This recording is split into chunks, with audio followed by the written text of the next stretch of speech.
back into the film room. I'm your host, Eric Turner. In today's Cover One Film Room feature, I'm hoping to contextualize the 40 sacks taken by the Bills offense and give you a better idea on where most of that blame lies. Obviously, there are many factors to each play, and each party that is involved in offensive play probably has something to do with things like sacks, but I want to try to compartmentalize and contextualize where the blame lies and things that we can look forward to changing, hopefully, going into the playoffs.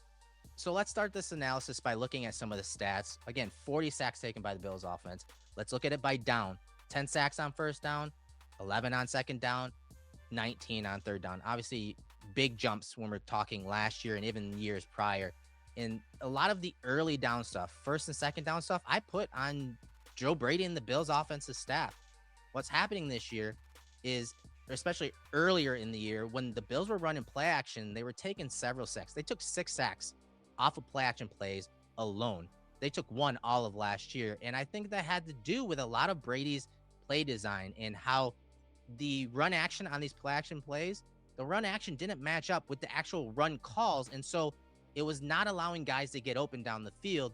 And luckily, they did fix that in early December. And so I'm going to show you some of the issues that arose on early downs. Again, most of the issues on early downs, I credit to Joe Brady. As you can see, they lost a lot of yards on early down sacks, 4.9 on first down, 7.9 on second down. So you're taking negative plays and you're not putting your offense, Josh Allen and the Bills, in advantageous situations on third down. Josh needs to stop trying to do too much.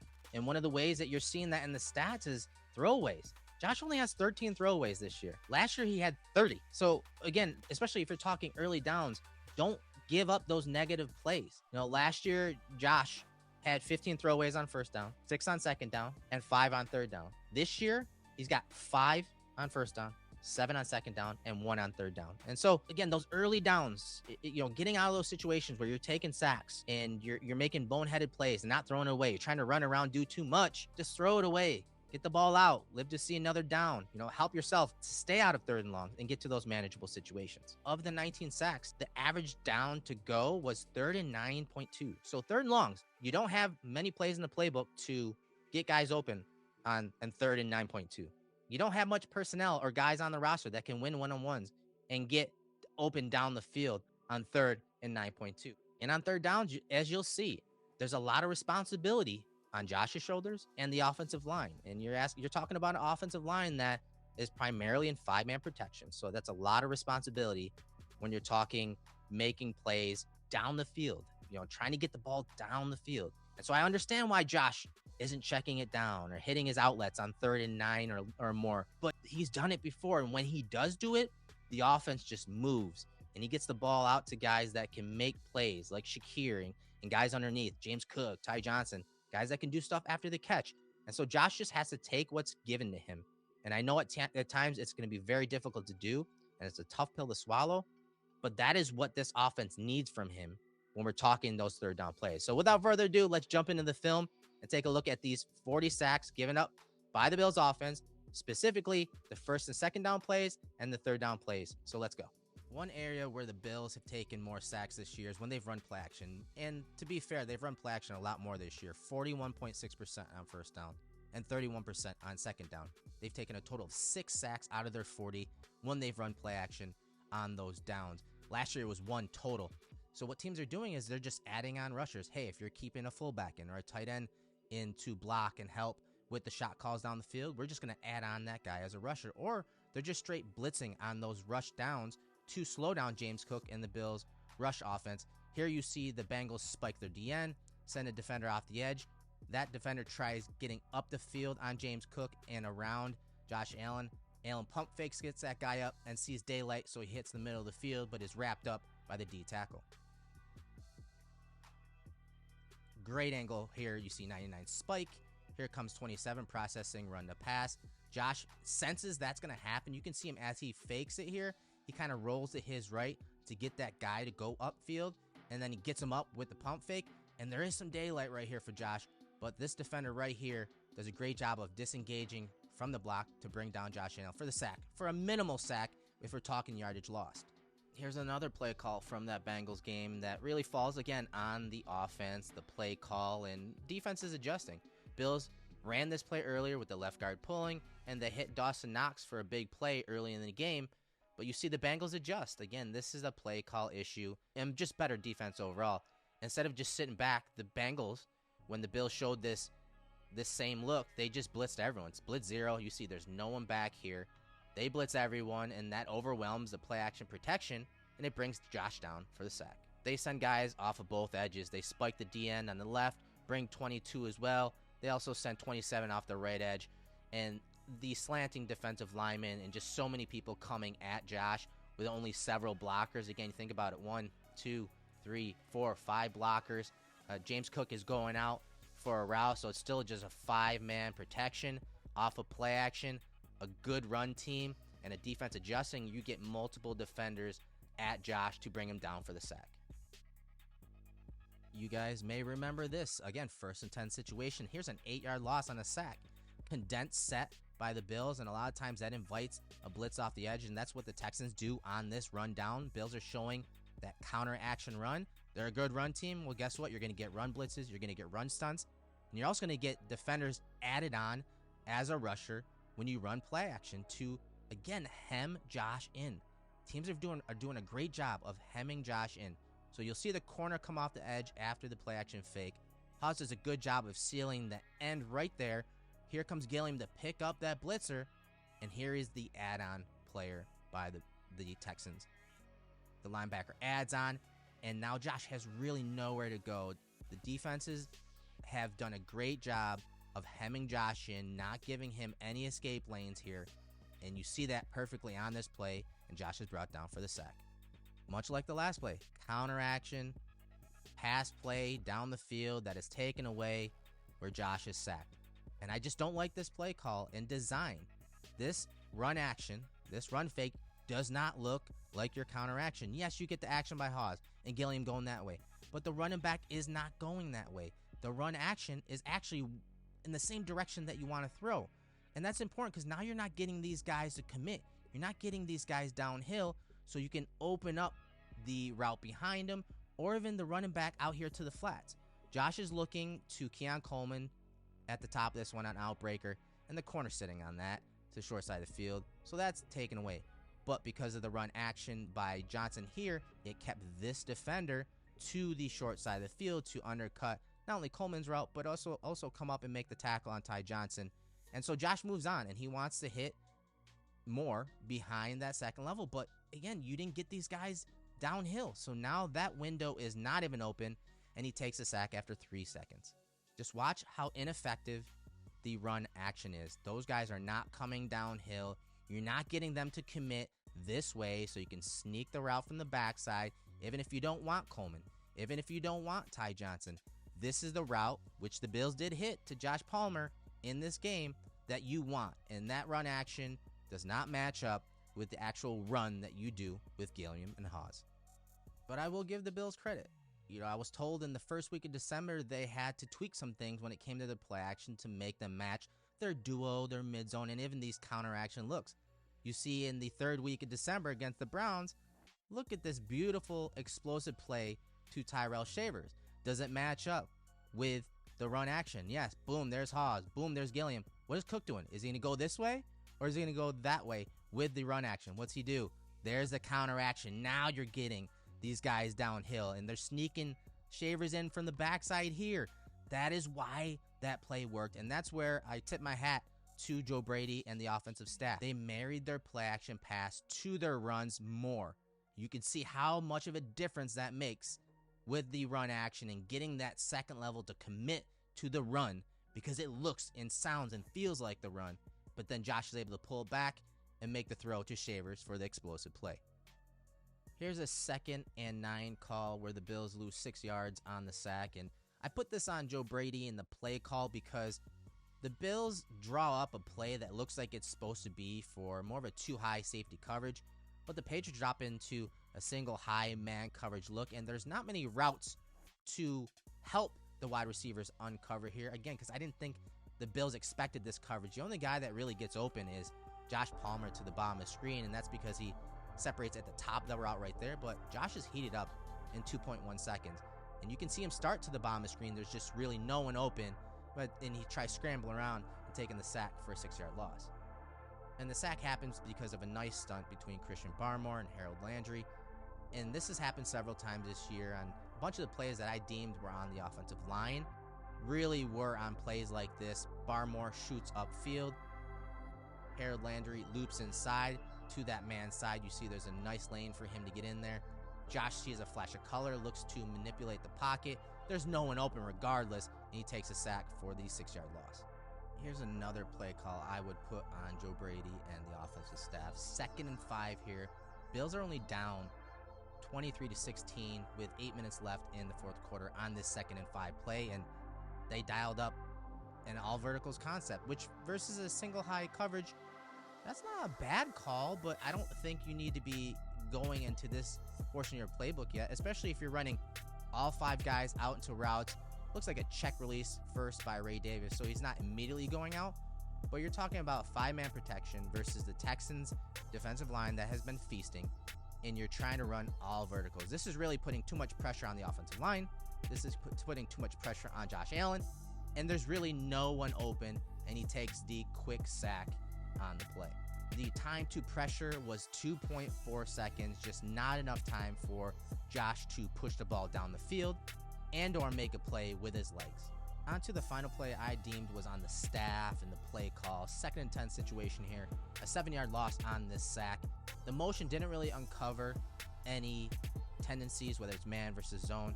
The Saints drop out in the zone, and I don't think the Bills got the coverage they wanted for this shallow cross concept that they had called. Time to pressure is 3.4 seconds, so 3.4 till the sack and pressure is registered. And you can see Josh goes through his progressions, and I don't think there's just anyone open. 1, 2, 3. Maybe he can hit Cook here on the check down, but you can see this defender. He's just waiting. He's kind of baiting him. You see him slow play it. So I don't think this is the coverage the Bills were expecting on 2nd and long. Josh went through his progressions. There's really no one there. It's all taken away. And by the time he senses that pressure, you can see the edge rusher from the Saints get home and bring Josh down for the 7-yard loss. All right, let's take a look at a few plays that I deemed were on the quarterback. Here's a 1st and 10 situation where they lost 6 yards on the play. At the snap, Josh is confirming that corner is not coming. The Bills are sending 5 into a route, and if that corner were to come, I'd imagine they'd throw hot off of him. Ball's on the left hash. Time to pressure is 2.6 seconds. Bills have their double China variation called, and I deem this on Josh because his eyes, his process, his indecisiveness really led to this sack. When you could look to the bottom of the screen, if he goes through his normal progressions, this under route is probably open. And so let's get into the nitty gritty of why he initially gets sacked here. So he's working the high-low initially. From his eyes on the snap, it looks like he wants to work the high-low to the top of the screen. And it's not a bad idea. But again, short side of the field, you have the deep outbreaker by Coleman. Ty Johnson's open underneath. And if Josh wanted to work that side, you started on that side with your eyes, then throw the out route to Ty Johnson. It's 1st and 10. Take those yards against the too high look. It's a nice high-low play that puts the corner in a bind. Josh moves on, and he moves on for whatever reason, and he's looking to Knox after moving on from the top of the screen. Dotson typically, as a linebacker, walling off in a Tampa 2 type look, usually opens up to Knox on this play or the trip side on this play. But he doesn't. He opens up to the short side of the field. But then when Josh's eyes get back to that bender route by Knox, look what happens. Dotson flipped his hips and carried him down the field. By the time Josh can move on from him, Knox, he's sacked. So again, the process. I put this on Josh because of the process, his eyes, and working through the progressions and the indecisiveness. Again, if you want to work that side of the field, throw it. Throw it to Ty Johnson. Make that decisive action. He does it. He moves on. By the time he gets his eyes back to that bender route over the middle of the field, Dotson's got that plastered. Next thing you know, Bradley Chubb's getting home for the sack. 1st and 10 play, a 0-yard loss on this play, so keep that in mind. But it shows off the indecisiveness by Josh on this play. This is a rhythm, timing throw, one-step drop. Boom, you should be hitting Shakir on the option route because you have space and leverage. Look at the leverage and alignment by these defenders. Outside corner, defender inside and at depth against Shakir. Now, keep in mind, 3 eligibles to the bottom, 2 to the top, one of them being Gilliam. So using personnel and alignment formations to get matchups that you want. Josh has an opportunity to make this throw. Obviously, there's some kind of trap called here. Corner is playing with zone eyes, inside leverage by the safety. You have space, though, to make this throw. And if Josh anticipates, he could probably put it right on Shakir right about there. But instead, Josh immediately pulls it down and looks to run and is sacked right at the line of scrimmage. So again, maybe Josh was scared off because of the trap coverage from that corner. But we've seen him make this throw ahead of time, anticipate, make this throw hundreds of times, going back to Cole Beasley and even onto Shakir. But for whatever reason, Josh pulled it down, thought he had a better opportunity to run against the 5-man pressure, but instead the Falcons bring him down for the sack. Here's another play that just really shows the indecisiveness and for Josh to have to confirm coverages at times. 2nd and 1 here, a 22-yard loss with the Bills calling their double China call here. Time to pressure 3 seconds. Really just that indecisiveness by Josh. He's reading to the bottom of the screen, the 2 under routes, one by Shakir, one by Shavers. He doesn't like it for whatever reason. So now he's looking to the corner route from Kincaid. The Browns have outside leverage by this guy. They have a guy to the post. So as Kincaid breaks to the defender has really good leverage on him. So Josh confirms that and says, okay, now I'm going to look to the middle of the field. It's all taken away. And Josh has the opportunity to throw this away. Everyone's covered. Just, okay, if everyone's covered, you confirmed everything, just throw it away. This is one of those plays I marked as there was an opportunity for Josh to throw it away. Instead, he hangs onto the ball too long, runs around. Eyes get wide when he sees Myles Garrett, and he nearly takes a safety on the play. Remember, this was 2nd and 1. Now it's 3rd and long, and the Bills have 0 shot at converting. Here's another 2nd down play I put on Josh. 2nd and 12. It's a 10-yard loss on this play. And keep in mind, time to pressure was 3.1 seconds, and I thought Josh just hung too long on the routes to the top of the screen. He's staring down the double move against Derek Stingley. Maybe he can hit this guy into the skinny post right here. I know Bullock, the backside safety, is kind of eyeing that, but Josh, he's made tighter throws in his day. Underneath throws kind of taken away. Guys playing at depth, and Josh is kind of deterred from making that throw. He looks backside and eventually is brought down for the sack. So this is one I could have thought Josh had an opportunity to throw it away. Is it the best play call? Is it a call that works that well against coverage? Not really. But Josh got through his reads and had enough time to get through his reads and progressions in 3.1 seconds before pressure was actually registered, let alone brought down for the sack. And I thought Josh had an opportunity to throw this away. I think he stared at the short side of the field far too long, especially knowing it's a double move by Palmer versus Stingley. It's not there. You should progress quicker through your progressions. And again, get outside the pocket or at the very least throw it away. On to a 2nd and 3 call here. Everyone remembers this one, even though we want to forget it. A bad play, a bad decision by Josh. Throw it out to Hawes, get the 1st down and maybe more. Instead, he holds onto the ball too long, tries making something happen. He had plenty of time and opportunity to get the ball to Hawes. Outside of structure, on top of being in structure, he decides not to. And this is really this deciding play of the game for me. It led to an Eagles touchdown and a couple drives of field goals after that.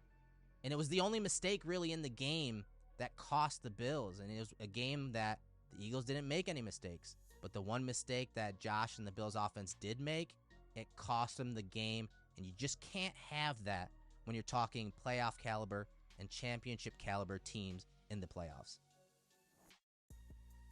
All right, we just looked at the plays from 1st and 2nd down that cost the Bills when you're talking about getting the 3rd down in manageable situations. The Bills took 21 sacks on 1st and 2nd down. We analyzed the plays that I deemed were on Josh Allen or the play call by the offensive staff. And those were the 2 categories or buckets that I thought were the biggest issues when we're talking early down success or failures. Again, to help you have manageable 3rd downs. 8 of those 21 sacks were on the coordinator, were on the play call, and a lot of that had to do with play action and how the run action didn't match up the actual run plays, and that wouldn't allow guys to get open behind that 2nd level. And so Josh took several sacks on play action plays because of that. And the other minor issue that really arose on those early downs, if we're talking Josh Allen, was his indecisiveness and his unwilling to throw it away. There were opportunities where he could have just thrown the ball away, but instead he tries going into creation mode when he doesn't have to on these early downs, and he took several sacks that really killed the Bills if you're talking about getting to a manageable third down. Onto the third down plays. The average third down on these 19 sacks taken on third down was 9.2. So third and 9.2. That's why first and second down was so important, and staying on schedule and staying ahead of the change was so important. And you saw how some of those boneheaded decisions really set the offense back if we're talking third and long. So 19 sacks on third down. I put 8 of them on Josh. And so we're going to run through a bunch of those with the film to kind of flesh out what were the main issues that we saw on these third and longs. Not all third down sacks are equal, but this one is probably the worst of them all if we're looking at it from this perspective. The Bills are running their mesh constraint. They're trying to get a man coverage beater here. The play call's not there. The Eagles are in zone coverage. It's taken away. Josh should move on his progressions and check it down to Ty Johnson. And Ty Johnson has some space. Will he make the first down? Maybe, maybe not. But at the very least, you're minimizing the risk associated to this play, and you're getting a few yards so that, hey, maybe it's 4th and 3, and the Bills go for it. Instead, Josh runs around and takes the big sack, and that takes any option away for 4th down because of it. Just a bad play. Go through your progressions. Understand that the play that was drawn up is not there. Move on. Check it down right there to your running back. See what he can do. He's one of the better running backs on third downs in the league. Put the ball in his hands and let him do work. And who knows, maybe you get the first down or you live to see the next down, and you can either go for it or kick the field goal. This is not what you should be doing on this play. So 3rd and 9 here, 13 yards lost on the play.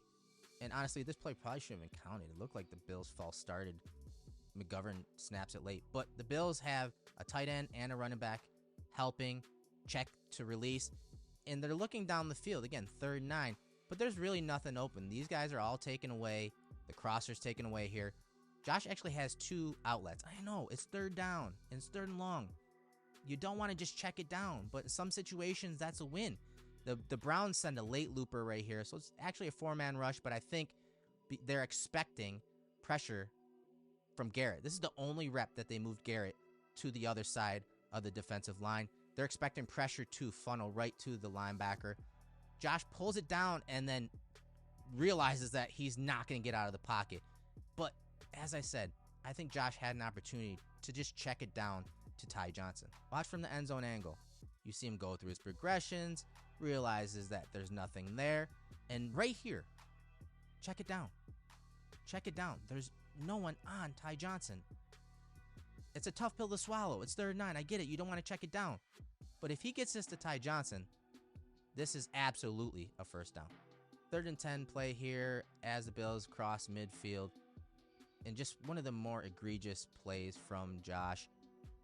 The Dolphins send a blitz. They send a 5-man pressure. They drop out into zone. This is the zone dropper all the way from the other side of the field. Dawson Knox understands the blitz is coming. He replaces those blitzers. He gets his eyes to his quarterback. The quarterback makes eye contact with Knox, but Josh decides not to throw it. Instead, he takes the sack. This is just a bad play and bad process from Josh. I don't know why he didn't throw this ball. The play is there to be made. Does Knox pick up the first down? Who knows? But this is QB 101. Replace the blitz with a hot player. You got everything in line except for Josh making the throw to possibly get some yards after the catch. Again, to maybe set up a more manageable first down if he does not pick up the first down on his own. This is all on Josh. That free rusher coming from the field is Josh's responsibility. He understands that, hey, if that guy comes, which he does, it's on me to beat the blitz, to get him blocked in quotes.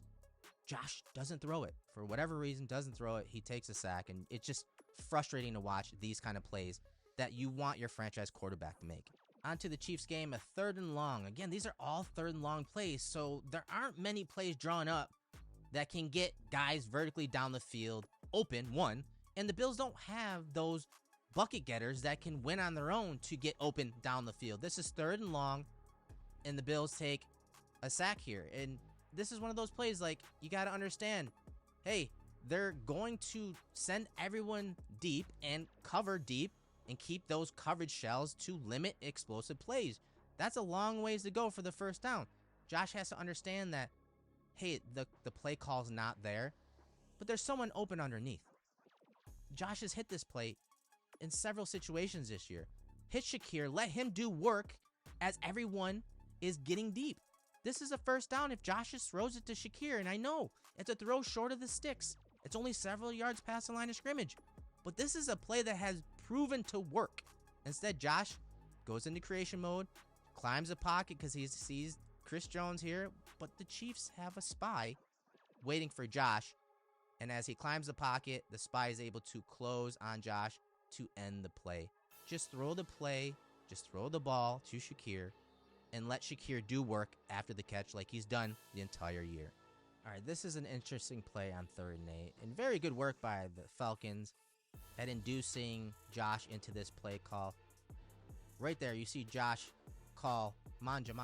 He checks into their mesh, and he probably does it because he thinks cover 0 is happening here. He probably thinks he's getting man coverage, and he wants a good man coverage call, and this is one that the Bills do use in those situations. So he got 2 play calls, and what he saw at the line of scrimmage induced him into this alert, into a mesh call. And if you just look at it from a numbers perspective, okay, if it is cover 0, if it is man coverage, this guy looks like he's possibly coming because that safety is kind of capping Shakir in the slot. Kind of looks like you're getting 2 over 2 here. Don't quite know who's going to be with the running back. Is it going to be this guy? I don't know. He's up near the line of scrimmage, kind of out leveraged already. Is it going to be this guy right here? Maybe he has Ty Johnson. Well, post snap, it's actually the edge player that takes away who generally is the hot route right here. So he dog techniques, takes away that edge player. So Josh moves on in his progressions, but he doesn't quite sense where that pressure is coming from. He knew prior to the snap pressure was coming, but he didn't put the clues together on where that pressure is coming from, because I think if he did, he'd have a better plan at beating it. I think he would understand that, okay, if these guys are coming based on what we saw pre-snap, then you're going to have an area right here open or a guy just wide open right here. Because prior to the snap, that safety was capping that nickel guy who comes. So I just didn't like the plan by Josh. I don't think he had a good idea or sense on where that pressure is coming from and where to go with the ball. And you can see that post-snap. So there's a check into mesh, and as the ball is snapped, you see the looping linebacker right here. Josh gets caught off guard by him rushing. And so he, again, is working through his progressions when he should understand that they're sending guys from the field. I need to get my eyes out there. That's where the space and advantage may be for the offense, but he doesn't get there in time, and he's brought down for the sack.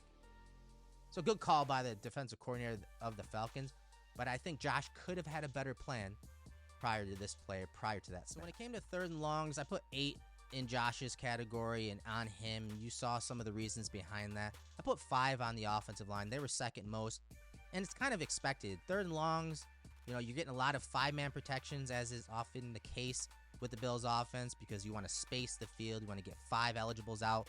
It's a lot of stress on the quarterback and the offensive line. I put 3 on the play call and 3 on good coverage from the defenses. And so I hope that kind of contextualized some of the issues that we've seen, and more importantly, how important it is for the Bills offense to stay on schedule, stay ahead of the chains, to stay out of 3rd and longs. And staying out of 3rd and longs really begins on those early downs and making smart decisions on early downs so that the responsibility isn't all on Josh, isn't all on the offensive line, and so that they're manageable 3rd downs where now you can have the advantage with a quarterback like Josh Allen. I am Eric Turner, owner of Cover One, host of The Film Room and Turf to Tape on the Cover One Sports Network. Until our next breakdown, go Bills.